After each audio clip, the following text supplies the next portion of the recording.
Halo semuanya, pada kesempatan kali ini saya akan membagikan tentang buku Seni Mendengarkan dalam bab 16 dan 17 ya, dikatakan tentang mimpi.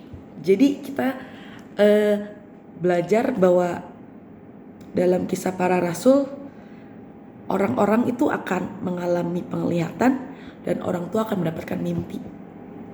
Yes, kita mengalami heaven invasion, di mana beberapa orang dibawa Tuhan ke surga dan mengalami matanya dibuka, mata rohnya dibuka untuk melihat suatu penglihatan. Tapi tidak bisa dipungkiri juga bahwa Tuhan juga membuka mimpi-mimpi untuk setiap orang gitu, setiap orang tua. Dan dikatakan mimpi itu kita harus belajar mimpi itu bisa dari Tuhan gitu yang pertama. Jadi mimpi bukan sekedar dongeng, mimpi bukan sekedar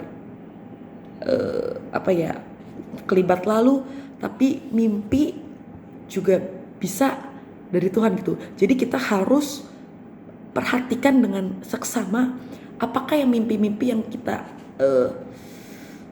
ingat gitu, apa yang mimpi yang kita alami. Mungkin itu adalah pesan-pesan ilham dari roh Tuhan. Dan aku belajar kalau mimpi itu dari Tuhan gitu, kita pasti ingat gitu. Tapi kalau mimpi yang gak dari Tuhan, biasanya kita lupa. Itu yang sering terjadi, yang sering aku dengar juga dari para leader gitu. Tapi jangan sangka, jangan salah, tapi mimpi itu juga bisa dipakai oleh si jahat gitu. Jadi mimpi bisa dari roh Tuhan, roh kudus, bisa dari kedagingan kita, ataupun kegiatan kita sehari-hari gitu. Jadi kita ketika kita bermimpi, kita harus perhatikan apakah ada hubungannya mimpi itu dengan apa yang sedang terjadi dalam hidup kita gitu. Kalau kita mimpi itu berkesinambungan, jangan-jangan itu bukan mimpi dari Tuhan, emang mimpi dari suara kegiatan kita sehari-hari. Jadi jangan pernah ngomong setiap mimpi kita itu dari roh Tuhan. Selalu ngomong mimpi kita dari roh kudus, roh Tuhan. Tapi benar-benar cross check gitu, apakah ini dari Tuhan atau enggak.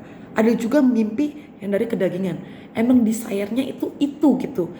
Dan itu kita mimpin dan kita ingat. Kita harus cross check apakah mimpi itu benar-benar dari Tuhan atau enggak gitu. Dan ada juga mimpi dari roh jahat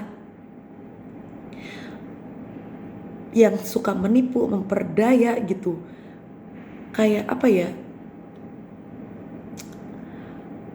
Kita harus belajar kalau mimpi yang dari si jahat itu membuat kita tuh lebih takut. Jadinya lebih ke ketakutan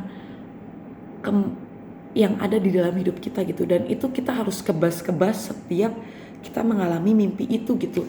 Karena aku percaya setiap orang gak mau alami hal itu. So jangan percaya atas mimpi yang roh jahat taruh, benih si jahat yang iblis taruh dalam setiap hidup kita. Tapi melainkan kita harus isi dengan yang ilahi, isi yang sempurna dari Tuhan, sehingga kita bisa bedain ini mimpi dari Tuhan atau bukan, ini mimpi dari Roh Kudus atau bukan. Karena itu yang bisa menolong kita gitu.